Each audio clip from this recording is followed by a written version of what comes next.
ఎవ్వరిని వదిలిపెట్టం. మీ సంగతి తేల్చి రాజకీయం చేసుకుంటామని తెలియజేస్తున్నా. And officers, I have lot of respect for all of you. అధికారులందరి మీద నాకు అపారమైనటువంటి రెస్పెక్ట్ ఉంది. మీరు ప్రజలకు అవసరం వచ్చే పనులు చేయండి, ప్రజలకు 4 మంచి పనులు చేయండి, ప్రజలకు అండగా ఉండండి, ప్రజలు మిమ్మల్ని గుర్తించేలా మీ పరిపాలనని కొనసాగించండి.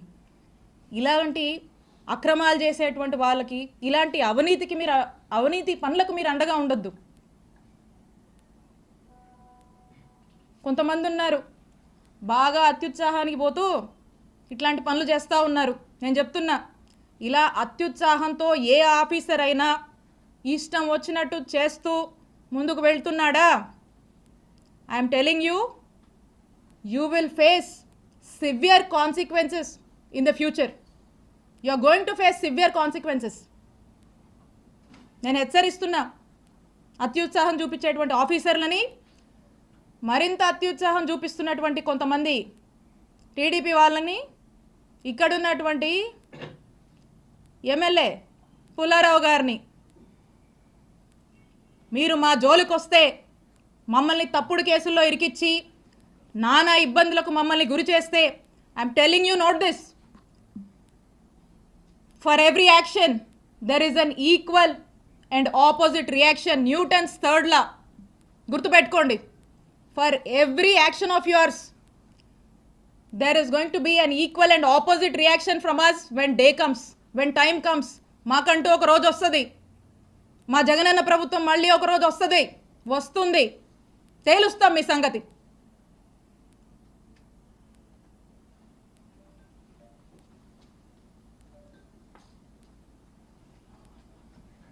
మేడం, మీరు ఆల్రెడీ కంప్లైంట్ ఇచ్చినట్టున్నారు, మీరు కూడా కంప్లైంట్ బీజేపీ, అది ఏమైంది మేడం? చూస్తున్నారు కదన్నా, నేను ఒక కంప్లైంట్ ఇచ్చి దాదాపు 4 నెలలు అయింది. ఈ 4 months నుంచి చూస్తున్నా, దాని మీద నో స్టేటస్. వాళ్ళకి దాని మీద ధ్యాస ఉంటాయి కదా, అప్పుడెప్పుడో 2019లో అంట అది జరిగిన దాని మీద ఇప్పుడు కేసులు కడుతున్నారు. అది జరిగినట్టు మ్యానిపులేట్ చేసి కేసులు కడుతున్నారు. ఇప్పుడు మేము ఇస్తే ఆ కంప్లైంట్లు పట్టవంట వాళ్ళకి. సో ఖచ్చితంగా దీని మీద నేను పోరాడతాను, దీన్ని వదిలిపెట్టను. తొందరలో దీన్ని నేను ముందుకు వెళ్ళి న్యాయస్థానాన్ని కూడా నేను ఆశ్రయిస్తాను. గ్రావెల్ వ్యవహారం ఏదో ఉందని, స్కామ్ ఏదో చేశారని చెప్తున్నారు, ఆరోపణ వస్తూ ఉంది. ఏదన్నా గ్రావెల్ కి సంబంధించి ఏది? క్రషర్స్ కి సంబంధించి. ఓ రైట్. ఇప్పుడు మాట్లాడుకున్నాం కదా ఒక కట్టుకథ గురించి. ఇప్పుడు ఇలాంటి కట్టుకథే ఆ క్రషర్కి సంబంధించి కూడా. దీని స్క్రీన్ ప్లే, డైరెక్షను, ప్రొడక్షను, ఇదంతా ఎవరో ఏంటో దీని మీద మళ్ళీ స్పెసిఫిక్గా సమయం వచ్చినప్పుడు మాట్లాడి క్లియర్గా చెప్తా. ఇది కూడా ఇలాంటి ఒక కట్టుకథే.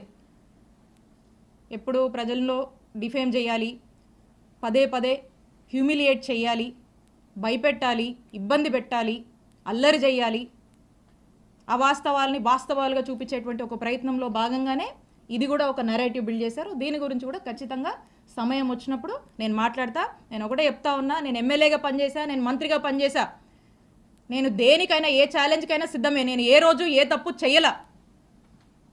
నన్ను డైరెక్ట్గా ఎదుర్కోలేక, ఒక బీసీ మహిళగా నన్ను డైరెక్ట్గా ఎదుర్కోలేక, ఒక మహిళ అని కూడా చూడకుండా ఇబ్బంది పెట్టాలి అని ఇబ్బందికి పెట్టేటువంటి ఒక ప్రయత్నంలో భాగంగా ఇదంతా జరుగుతుంది. సో కాబట్టి ఖచ్చితంగా దీని గురించి సమయం వచ్చినప్పుడు మాట్లాడతా. నేను ఏ తప్పు చేయలేదు. మీరు ఏం ఎంక్వైరీలు వేసుకుంటారో వేసుకోండి, ఏమన్నా చేసుకోండి, నేను భయపడను, నేను తప్పు చేయలేదు.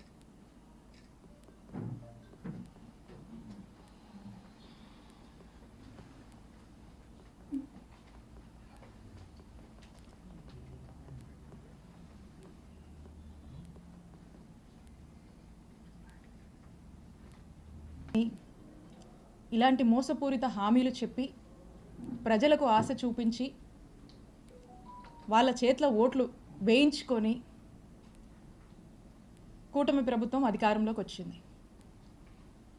కూటమి ప్రభుత్వానికి చెందినటువంటి ముఖ్యమంత్రి చంద్రబాబు నాయుడు గారు రీసెంట్ టైమ్స్లో మనం చూసాము, డబ్బులు లేవని ఇచ్చినటువంటి హామీల్ని ఇప్పుడప్పుడే అమలు చేయలేమని తేల్చి చెప్పేశారు.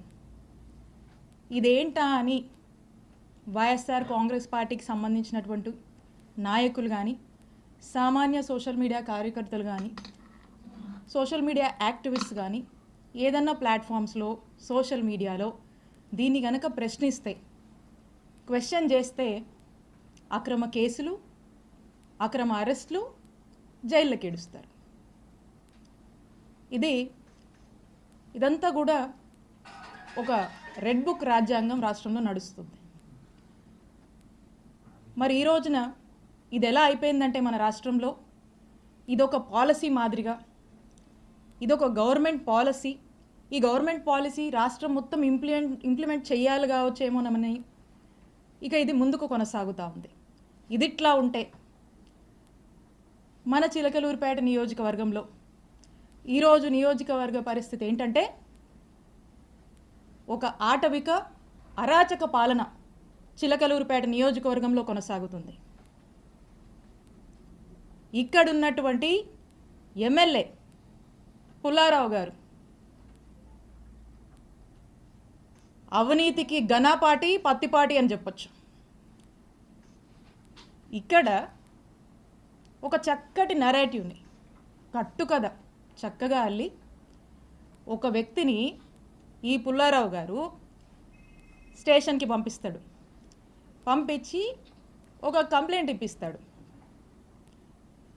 ఇదంట 5.5 ఏళ్ల కిందట 2019లో అట ఒక టీడీపీ సామాన్య కార్యకర్త సోషల్ మీడియాలో అబ్యూజివ్గా, అసహ్యంగా పోస్టులు పెడితే దానికేదో స్టేషన్లో కంప్లైంట్ వెళ్ళిందట. పోలీసులు డ్యూ ప్రొసీజర్ ఫాలో అయ్యుంటారు. దానికి నాకు సంబంధం ఏంటి? ఇప్పుడు ఈ కట్టు కథను ఎలా వెళ్ళారంటే, ఈ వ్యక్తిని ఎమ్మెల్యే కంప్లైంట్ ఇప్పిస్తాడు. ఇక్కడ పోలీసులు కంప్లైంట్ నమోదు చేస్తే అది ఎమ్మెల్యేనే చేపించాడు, ఈ పుల్లారావు గారేనని అనుకుంటారు జనం అని చెప్పి ఇక్కడ ఇప్పించి ఇక్కడ ఏమీ చేయకుండా మళ్ళా ఇదే కంప్లైంట్ని హైకోర్టులో ఇప్పిస్తారు. హైకోర్టులో ఇప్పించిన తర్వాత హైకోర్టు ఏమంటది? హైకోర్టు ఏమన్నదంటే, ఇది హైకోర్టు ఆర్డర్, నిజాది వినిపిస్తాను. Learned assistant government pleader takes notice on behalf of the respondents and state and seeks time for getting instructions. List in second week of February 2025. ఇది ఆర్డరు. అంటే దీని అర్థం ఏంటంటే, దీని రెస్పాండెంట్స్ ఎవరైతే ఉంటారో అంటే పోలీసులు, హానరబుల్ హైకోర్టు పోలీసులని రిమార్క్స్ అడుగుద్ది ఈ కంప్లైంట్ సంబంధించి. తర్వాత దీన్ని February 2nd వీక్కి పోస్ట్ చేస్తుంది. ఇంత ఈ ఆర్డరు. ఈ ఆర్డర్లో ఏమీ కూడా నా మీద కేసు ఫైల్ చేయమని, ఎఫ్ఐఆర్ కట్టమని ఏమీ లేదు. ఈ